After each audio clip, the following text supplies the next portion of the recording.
Bon, du coup, Netanyahou n'est absolument pas un terroriste, et donc Al-Shara, lui, est un djihadiste, c'est ça? Alors hier, Emmanuel Macron recevait donc Ahmed Al-Shara, le nouveau président syrien, et toute l'extrême droite nous a fait une sorte de petit défilé de tweets sur Twitter, hein, comme d'habitude, parce qu'ils ont que ça à foutre de leur journée, vu que les parlementaires du Rassemblement National, de toute façon, ne sont payés qu'à ça, en nous disant que c'était un scandale qu'Ahmed Al-Shara vienne en France. Par contre, bizarrement, ces gens-là applaudissaient quand Benjamin Netanyahou, lui, était invité par Emmanuel Macron pour, soi-disant, parler de la défense d'Israël à Gaza, qui est donc devenu un génocide et qui est donc devenu un déplacement de population totale.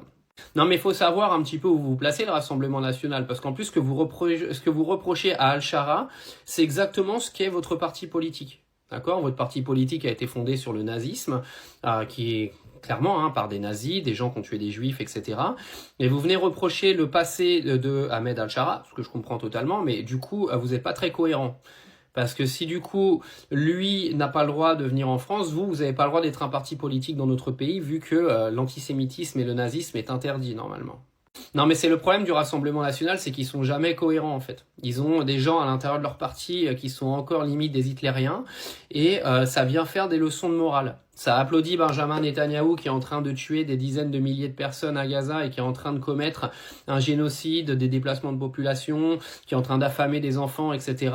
Mais ça vient critiquer donc le nouveau président syrien. Alors pour ceux qui n'ont pas suivi, déjà, avant de vous donner la suite, moi je suis contre les deux visites, celle du président syrien, celle de Netanyahou, mais bon, après tout ce que j'en pense, les gens en ont rien à foutre et Macron, il s'en carre le cul.